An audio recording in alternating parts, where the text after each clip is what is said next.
అక్క తాళి తెచ్చావేంటక్క? దీంతో ఏం చేస్తావు? ఇంకేం చేస్తావురా, ఏదో ఒక వంకతో లత మెళ్ళో ఈ తాళేసి ఆ పులిరాజుగాడితో ఫోటోలు తీసి ఆ 50 ఎకరాలు అమ్మేస్తాన్రా. నువ్వు సూపర్ అక్క. కాకపోతే లత ఈ తాళి వేసుకుంటుందంటావా? అదెందుకేసుకుంటుందిరా, దానికి తెలియకుండా మనమే వెయ్యాలి. నువ్వు కేకక్క. కాకినాడ కాంతమ్మ మజాక. అది సరేగానక్క. సిట్టెమ నిజానికి శంకరనారాయణ కూతురే కదా? అవును, అందులో అనుమానం ఏముందిరా? కానీ ఆ డిఎన్ఏ టెస్టుల్లో సిట్టెమ జమీందారీ వారసురాలు కాదని వచ్చిందేంటక్క? అదా, ఆ డిఎన్ఏ టెస్ట్ చేసే ల్యాబ్కి వెళ్ళానురా. వాడి మొహాన 50,000 పడేశాను. జమీందారు వారసురాలైన చిట్టెమ్మని జమీందారు వారసురాలే కాదని రిపోర్ట్ ఇచ్చాడు. వాళ్ళిద్దరి డిఎన్ఏ మ్యాచ్ అవ్వట్లేదని వీరనారాయణ్ని నమ్మేటట్టు చేశాడు. ఇదంతా ఆ ల్యాబ్ వాడి మహత్యంరా.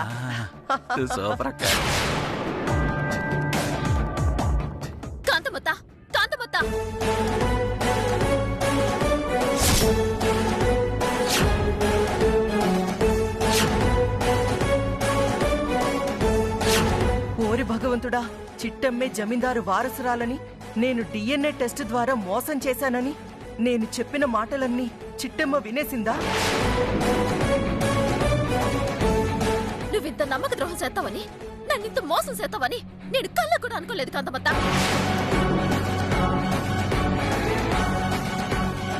అయిపోయింది, అంతా అయిపోయింది. ఈ చిట్టమ్మ నా మాటలు మొత్తం వినేసింది. ఇదే జమీందార్ గారింటి వారసురాలన్న నిజం దానికి అర్థమైపోయింది. ఇప్పుడేం చెయ్యాలి? ఎలా తప్పించుకోవాలి? చెప్పు కాంతమ్మ, ఎందుకింత ద్రోహం చేశావు? ఎందుకింత మోసం చేశావు? నేనేం చేశాను? ఇంకా ఏడ్ చేయాలి కాంతమ్మ? నువ్వు చేసిన ద్రోహం వల్లే కదా వీరనారాయణ బాబాయ్ జైలుకెళ్ళాడు.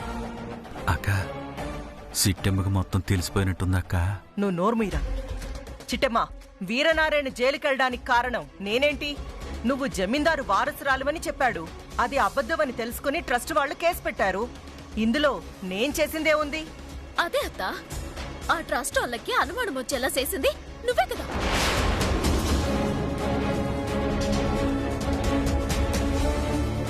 అంటే నా మాటలిది వినలేదన్నమాట. అందుకే అసలు విషయం వదిలేసి టాపిక్ ట్రస్ట్ వాళ్ళ వైపుకెళ్ళింది.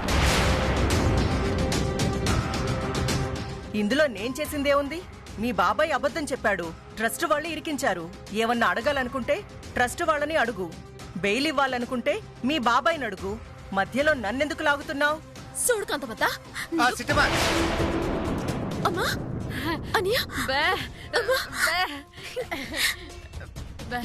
ఏటమ్మా ఇలాగొచ్చారు? ఏటి అన్నయ్య వదిన్ని తీసుకెళ్ళడానికి వచ్చాడా? అవును సిట్టి, కాంతమ్మతో మమ్మల్ని రావద్దంది. కానీ వాళ్ళ కూతుర్ని పప్పడం లేదు కదా, అందుకే నా పిల్లని నా ఇంటికి తీసుకెళ్దామని వచ్చాను. నువ్వు ఇలాంటి వాడివని కల్లో కూడా అనుకోలేదు భాస్కర్. ఇప్పుడు నేనేం చేశానే? నా ఇంటికి తీసుకెళ్దాం అన్నా కూడా తప్పేనా? తప్పున్నారా? తీసుకువెళ్తే నా పెళ్ళాన్ని, నా కొడుకుని తీసుకువెళ్తాను అనాలి గాని నా పెళ్ళాన్ని మాత్రమే తీసుకువెళ్తానని చెప్తారా ఎవరైనా? ఓ స్నేహించి మొహమా, నిన్ను తీసుకెళ్తే నా కొడుకుని కూడా తీసుకెళ్ళినట్టే కదా. అదే నిజమే అనుకో భాస్కర్. ఏ ఆపుతారా మీ పంచాయతీ? అసలు నా కూతుర్ని నీతో పాటు పంపిస్తానని ఎప్పుడైనా చెప్పానారా? అత్త, నువ్వు రా అన్నావు రే అని పిలిచినా నేను బాధపడ్ను కానీ నా పిల్లని ఇంటికి తీసుకెళ్ళడానికి నీ అనుమతితో పని ఏంటుందత్తా? కరెక్ట్ గా చెప్పేవరా అనియా. కాంతమత్త విజయనగరం నుండి వచ్చాక ఎల్ల శుభ్రం చేసుకోవడానికి కాస్తంత టైం కావాలని వదిన్ని తీసుకెళ్లేదు గాని, లేదంటే ఎప్పుడో వదిన్ని తీసుకెళ్లేవా.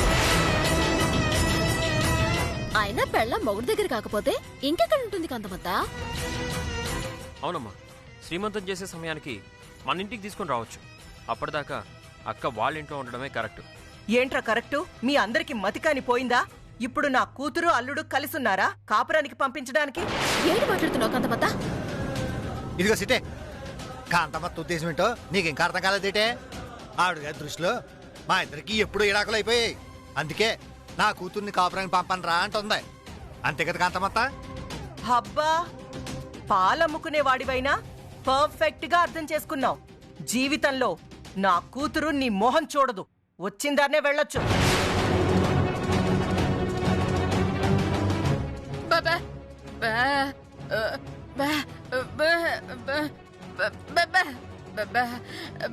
అమ్మా నువ్వాగమ్మా.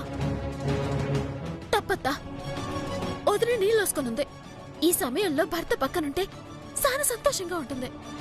జరిగిందేదో జరిగిపోయింది. గతంలో మా అన్నయ్య ఏమన్నా తప్పులు చేసుంటే ఆడ తరపున నేను క్షమాపణలు చెప్తున్నాను. నేను సంపలేసుకుంటున్నాను. మా వదిన్ని కాపురానికి పంపించద్దా? కుదరదని చెప్పాను కదా. ఏ భాస్కర్, నువ్వు అనుకుంటున్నావేమో నువ్వు ఈ ఇంటి అల్లుడువని. కానీ నేననుకోవట్లేదు. ఇప్పుడే కాదు, ఎప్పటికీ నువ్వు ఈ ఇంటి అల్లుడివి కాలేవు. నీకు నా కూతురికి తెగదెంపులు అయిపోయినట్టే. మూసుకొని పో. కాంతమత, పౌరుషాలు మీకే కాదు మాకు ఉన్నాయి. నేనేమి మీ హాస్టల్ అడగట్లేదు. నా పెళ్ళని కాపురం పంపించమని అడుగుతున్నాను. మరి ఎదకు పంపించావనుకో మీకు గౌరవం ఉండదు, మాకు గౌరవం ఉండదు. అలా కాదు నువ్వు ఓవరాక్షన్ చేసావనుకో నీ కంటి ముందే నా పెళ్ళని చేపట్టుకుని తీసుకెళ్ళిపోతాను. ఆ తర్వాత లబోదిబోమంటూ కూర్చుంటావు. సూపర్ గా చెప్పా భాస్కర్. అమ్మా విన్నావుగా నా మొగుడు మాట. నేను చెప్తున్నాను, నా మొగుడంటే నాకిష్టం. నాకు పుట్టబోయే బిడ్డకి తండ్రి భాస్కరే. ఇప్పుడు అతనితో పాటు వెళ్ళిపోతాను. ఏయ్, నువ్వు గనక గడప దాటావంటే నీ కళ్ళ ముందే ఆత్మహత్య చేసుకుంటానే. అమ్మా అత్తా, అవును, ఇది మీ అందరినీ బెదిరించడానికి చెప్పట్లేదు. నిజంగా చెప్తున్నాను. నా కూతురు గనక నా మాట కాదని గడప దాటిందో ఆ మరుక్షణమే నా శవాన్ని చూస్తారు. అమ్మా, నువ్వు చాలా పెద్ద తప్పు చేస్తున్నావు అమ్మా. నీ బెదిరింపులతో మా నోళ్లు మూయిస్తున్నావు అనుకుంటున్నావు. కానీ నీకు తెలియకుండానే నీ కూతురు జీవితాన్ని నాశనం చేస్తున్నావు అమ్మా. ఏయ్, మీరంతా ఏమన్నా అనుకోండి, నా నిర్ణయం మాత్రం ఇదే. పదర తమ్ముడు.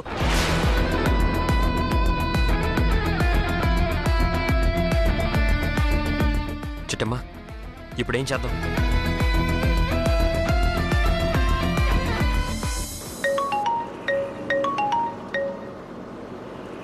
హలో చిట్టమ్మా. నమస్కారం ఎమ్మెల్యే గారు. నమస్కారం తల్లి. ఇప్పుడే కదమ్మా మీ ఇంటి నుంచి వస్తున్నాను. అప్పుడే ఫోన్ చేస్తున్నావు ఎందుకు? మీతో ఒక చిన్న పని పడిందండి. చెప్పమ్మా.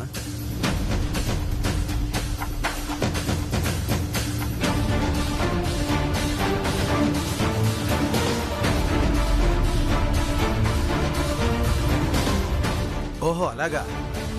మా కాంతమ్మ ఈ జన్మకు మారదమ్మా. పార్టీ పరువు తీసేలా ఉంది. 10 నిమిషాల్లో నేను అక్కడ ఉంటానమ్మా.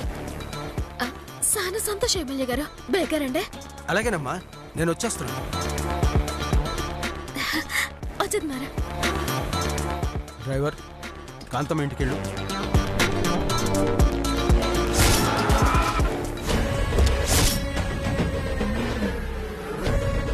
వస్తున్నామండి.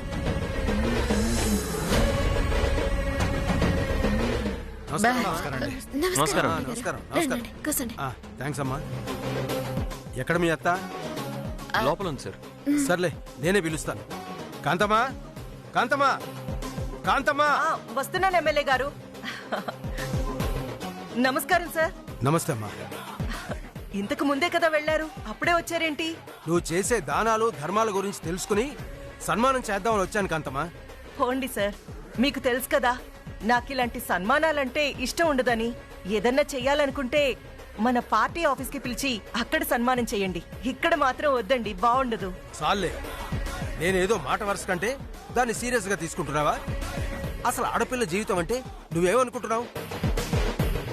ఆడపిల్ల జీవితమా? ఏ ఆడపిల్ల గురించి మాట్లాడుతున్నారు సార్? ఇదిగో, నీ కడుపును పుట్టిందే నీలాంబరి.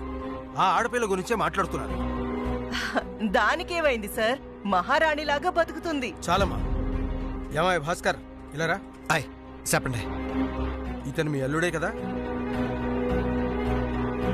ఓహో, అంటే ఈ భాస్కర్ గాడి పంచాయతీ గురించి ఎమ్మెల్యే గారిని ఫోన్ చేసి పిలిపించారన్నమాట.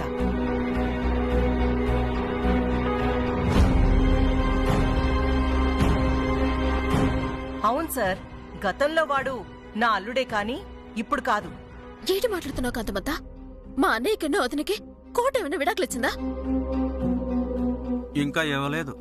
విన్నారు కదా ఎమ్మెల్యే గారు, మా వదినకి అన్నయ్యకి విడాకులు రాలేదు. కానీ మా కాంతమ్మత్త మా వదిన కాపురాన్ని ఎడదీయాలని చూస్తోంది. దాని సంగతేటో మీరే చూడండి. చిట్టమ్మ చెప్పిందంతా విన్నావు కదా కాంతమ్మ, దానికి సమాధానం ఏంటి?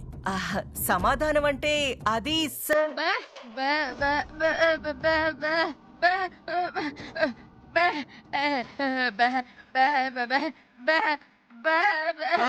వద్దు, చాలు చాలు. ఏంటమ్మా ఇది? ఏడ్ చేయమంటారు సారు.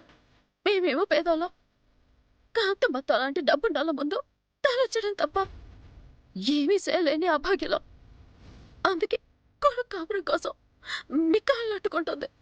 సార్, మా అక్కకి బావకి ఒకరంటే ఒకరికి ప్రాణం సార్. ఒకరిని విడిచి ఒకరు బతకలేరు. కానీ ఎందుకో కారణం తెలియదు కానీ మా అమ్మ వీళ్ళిద్దరిని విడదీయాలనుకుంటుంది సార్.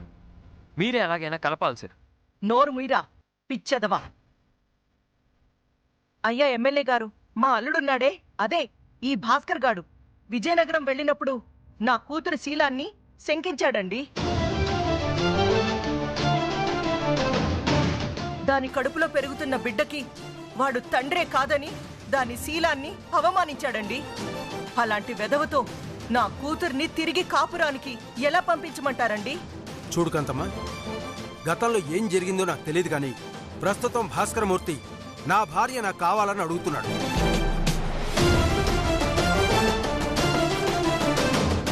ఈ సమయంలో గనక నువ్వు నీ కూతుర్ని భాస్కర్తో పంపించకపోతే ఈ కాకినాడ మొత్తం కోళ్ల ఫారమై కూస్తుంది. అదే జరిగితే కార్పొరేటర్ కాంతమ్మ తన కూతురికే న్యాయం చేయకపోతే ఇక ప్రజలకే న్యాయం చేస్తుందని ఆపోజిట్ పార్టీ వాళ్ళు మనల్ని ఏకి పారేస్తారు. అంతెందుకు, మీడియాలో నీ కూతురు గురించి హెడ్లైన్ అవుతుంది. అదే జరిగితే సీఎం గారు నిన్ను పార్టీ నుంచి సస్పెండ్ చేస్తారు. అంతేకాదు, నువ్వు ఎమ్మెల్యే కావాలనే కలగానే మిగిలిపోతుంది కాంతమ్మా. సార్, అలా అనకండి సార్. కదా, నువ్వే గనక రాజకీయాల్లో ఎదగాలనుకుంటే నీ కూతుర్ని భాస్కర్తో కాపురానికి పంపించు. లేదా ఇక జీవితంలో రాజకీయాల్లోకి నువ్వు అడుగు పెట్టావు కాంతమ్మా. అంత మాట అనకండి సార్. రాజకీయాన్ని వదిలేయడం అంటే నా ప్రాణాన్ని వదిలేయడమే సార్. మరైతే నీ కూతుర్ని కాపురానికి పంపించు.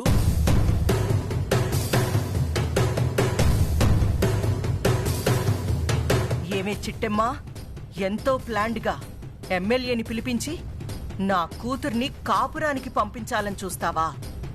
ఇలాంటి తెలివితేటలు నీకంటే నాకే ఎక్కువ ఉన్నాయే. అలాగే సార్, కాకపోతే ఈ రోజు మంచిది కాదంట.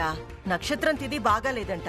రేపు ఉదయం వాణ్ణి రమ్మనండి. ఖచ్చితంగా నా కూతుర్ని వాడితో పంపిస్తాను. అలా గనక పంపించకపోతే నన్ను పార్టీ నుంచి సస్పెండ్ చేయండి సార్. ఆ మాట అన్నా చూడు, నాకు చాలా సంతోషంగా ఉందత్తా. రియానియా, వదిన నీతో రావడం ఖాయం.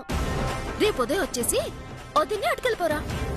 అలాగే సిటీ, ఈ ఒక్కరోజుకి ఏం పోతే రేపు పొద్దున వచ్చేస్తాను. నా పిల్లని నాతో పాటు ఎట్టుకెళ్ళిపోతాను. రాయా వెళ్దాం. మంచిగా వెళ్ళొస్తానండి. సరే. ఎమ్మెల్యే గారు చెప్పారనో నువ్వు వచ్చి వార్నింగ్ ఇచ్చావనో నా కూతుర్ని పంపించట్లేదు.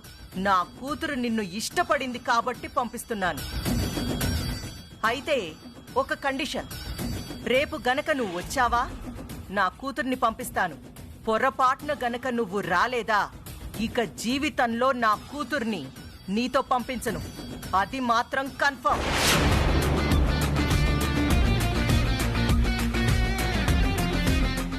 ఎమ్మెల్యే గారు, రేపు గనక వాడు రాకపోతే నేను రాజకీయాల్లో ఉంటానో తప్పుకుంటానో తెలియదు, కానీ నా కూతుర్ని మాత్రం వాడితో పంపించే ప్రసక్తే లేదు. అంత దూరం ఎందుకులే కాంతమ్మా. భాస్కర్, కాంతమ్మ చెప్పినట్టు నువ్వు రేపు ఉదయం వచ్చేవాయా? రాకపోతే మాత్రం ఇక జీవితంలో రాకయ్యా. అలాగేనండి, రేపు ఉదయం ఖచ్చితంగా వచ్చేస్తాను. బావా, మా అమ్మ ఒక మాట అందంటే దాని వెనక ఎన్నో అర్థాలుంటాయి.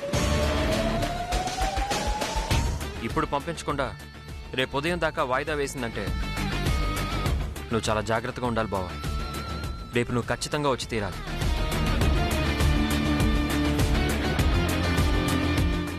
అవునన్నయ్య, నాకెందుకో భయంగా ఉందిరా. రేపు మాత్రం నువ్వు ఖచ్చితంగా వచ్చి తీరాలి, లేదంటే ఇక జీవితంలో వదిన నువ్వు కలవర్రా. యా మీరు మరి ఇంత పెరిగికోట్లు అనుకోలేదు. రేపు పొద్దున సూర్యుడి కన్నా ముందు ఇక్కడికి వచ్చేస్తాను, సరేనా? ఆ మాట అన్నావు, చాలా సంతోషం రా. బే అలాగే అమ్మా. వెళ్ళొస్తాను బావా. కాంతమాత బే వెళ్ళొస్తాను. నమస్కారం.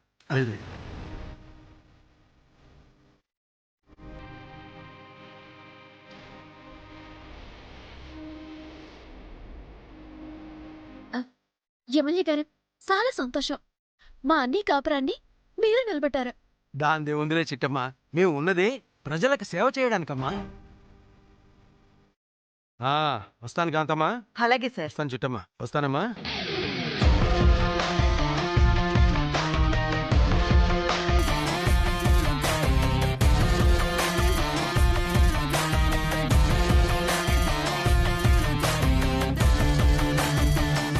అక్క, నిజంగానే రేపు ఆ భాస్కర్ గారితో నీలమ్మని పంపించేస్తావా? పంపించేదాన్నే అయితే ఇప్పుడే పంపించేదాన్ని కదరా. కానీ రేపు భాస్కర్ గారు వస్తే పంపించాలి కదక్క. వస్తే పంపించాలి, కానీ వాడు రావాలి కదా. అంటే భాస్కర్ రాడా? వాడొచ్చినా ఈ కాంతమ్మ రానివ్వదు. ఇక నీలాంబరి భాస్కర్ శాశ్వతంగా విడిపోయినట్టే. ఇది రాసి పెట్టుకో.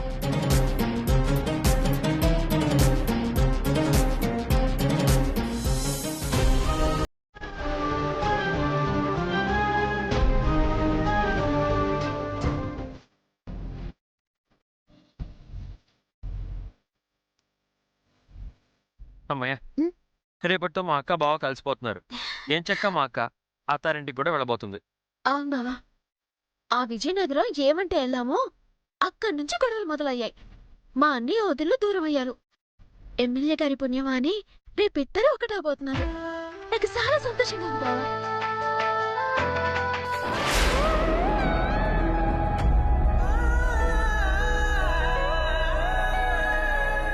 చిట్టమా, ఏమైంది? కళ్ళల్లో ఆ కన్నీళ్ళేంటి? ఓ పాలెట్ చూడు బావా.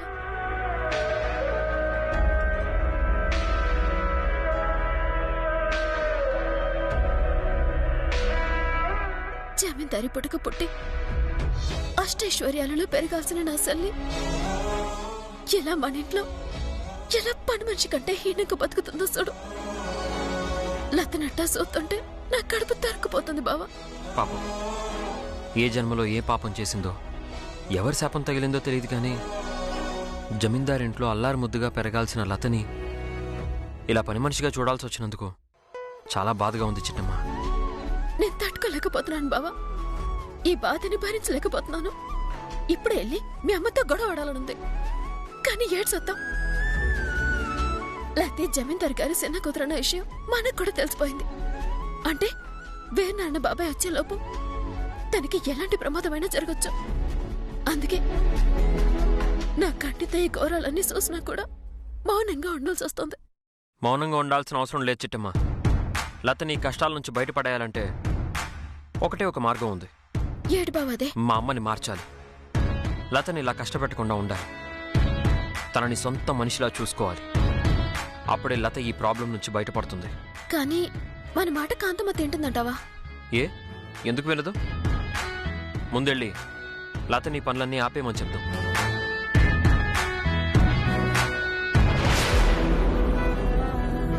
అమ్మా లత. ఏంటి చిట్టమ్మక్క? నువ్వు సిబ్బులు తోడడం ఏటమ్మా? నీకడ అవసరం? తప్పే ఉందక్క. ఇవేమన్నా పరాయి వాళ్ళ చెప్పులా? మన ఇంట్లో వాళ్ళ చెప్పులే కదా. మన పని మనం చేసుకోవడంలో తప్పే ఉందక్క.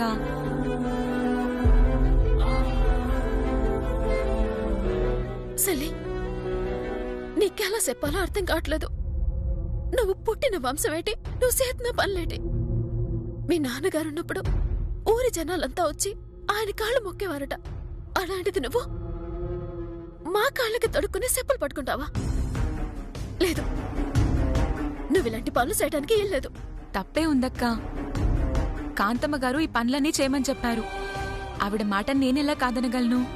కాంతమ్మ గారు ఆవిడేమైనా పైనుంచి దిగొచ్చిందా? ఇలాంటి పనులు చేయకు. చేసావో? అది కాదక్క, నేను చెప్పేది విను. అమ్మగా ఏయ్! చెప్పారు.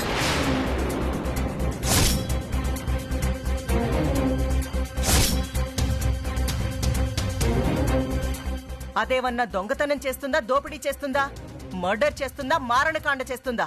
జస్ట్ ఇంట్లో ఉన్న చెప్పుల్నే కదా క్లీన్ చేస్తుంది. అదేదో పెద్ద నేరమైనట్టు, ఘోరమైనట్టు, చెయ్యకూడని పనేదో చేస్తున్నట్టు అంత ఫీల్ అయిపోతున్నావేంటి చిట్టమ్మా? నేనే కాదు కాంతమ్మత్త, మనసున్న ఎవరైనా తనని ఇలాంటి పరిస్థితుల్లో చూస్తే బాధపడతారు.